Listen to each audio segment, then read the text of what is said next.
You know that sound when a room gets so loud it actually hurts your ears? Now, imagine being trapped in the center of it because you decided to humiliate the wrong person, in the wrong restaurant, on the wrong night. This is the story of how one cruel customer pushed a nervous new waiter to the brink, and how an entire staff delivered the loudest, most poetic revenge I've ever witnessed. If you've ever worked customer service, if you've ever watched someone abuse even a shred of power they thought they had, or if you believe karma sometimes shows up with a microphone and backup singers, hit like, subscribe, and settle in, because this one is deliciously earned.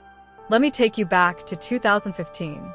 I was grinding my way through nursing school, paying tuition one double shift at a time, working as a waitress at a restaurant that didn't advertise. No billboards, no promos, no coupons. They lived and died by word of mouth, which meant reputation was everything. I'd been there long enough to know the menu inside out, long enough that management trusted me to quietly support new hires. I wasn't a trainer on paper, but when someone was drowning, I was the lifeline. That's how I ended up paired next to him. An older guy, fresh out of training, nervous in that painfully sincere way where you can tell someone actually cares about doing well. Every mistake hit him like a personal failure. This was his first night running a full section alone, and I knew it was going to be rough. When you're new, the weeds don't just grow. They explode. And I was already watching his face from across the floor, reading the panic before he even said a word. Then he came up to me, quiet, hesitant. They're asking for something I don't think is on the menu.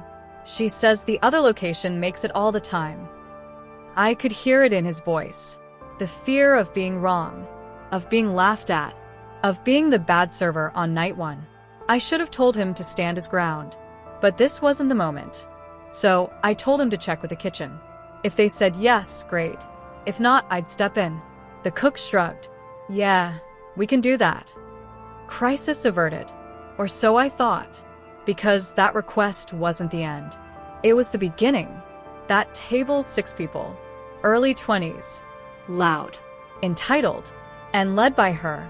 The kind of woman who doesn't just want attention. She demands it.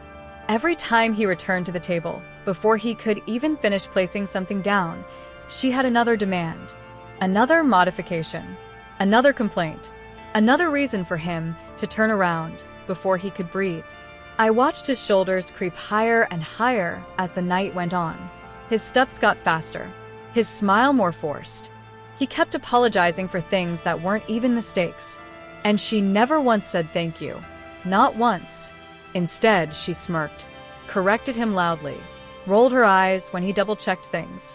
I started covering his other tables without saying a word, timing refills, running food, buying him moments of oxygen while she monopolized his entire section. This went on for their entire meal. By the time I caught him in the back, he looked like he might actually cry. I told him the truth. Even if they stiff you, you didn't do anything wrong. And I'm not touching your tips. He nodded. Barely. Then he said something that made my blood turn volcanic.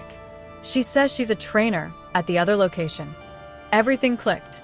Every cruel comment. Every correction. Every power play. She wasn't just being difficult. She was enjoying this. She'd spent the entire meal tearing him down, calling him the worst waiter she'd ever seen, mocking his nerves, using her supposed status to keep him off balance. And then came the final move. They wanted multiple employee discounts on one ticket. And birthdays. Plural.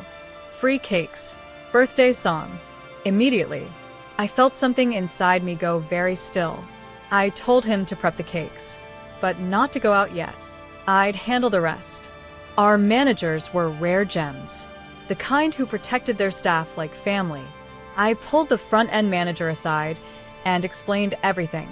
Every detail, every insult, every manipulation. He didn't interrupt, just smiled. The kind of smile that means someone else just crossed a line they shouldn't have.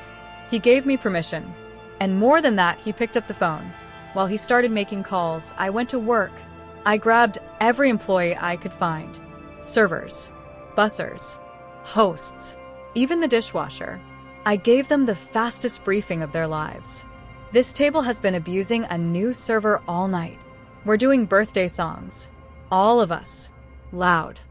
Their eyes lit up instantly. We lined up like an army. The cakes were placed, one in front of every single seat.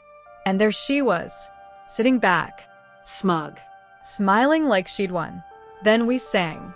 Not politely, not cheerfully. We screamed. The song echoed off the corner walls, sound bouncing back, stacking on itself, becoming overwhelming.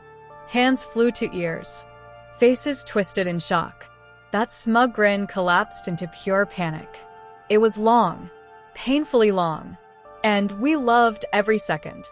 While we were destroying eardrums, the manager was finishing his calls. She never got her discount. Instead, she got handed a phone. At the host stand, in front of everyone. Her voice dropped, Then cracked. She cried, Made excuses. But it didn't matter. Her employee number had already been verified. Her behavior reported.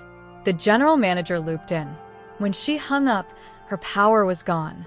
The table paid, quietly, and left. The new waiter stood there in stunned silence, then smiled. I don't know what happened to her after that night, but I know it didn't happen. She never humiliated another server in that restaurant again. And that's enough for me. If this story made your soul feel just a little warmer, hit that like button. Subscribe for more stories where karma shows up loud and unapologetic. And tell me in the comments, what's the most satisfying revenge you've ever witnessed? Because some nights, justice doesn't whisper. It sings.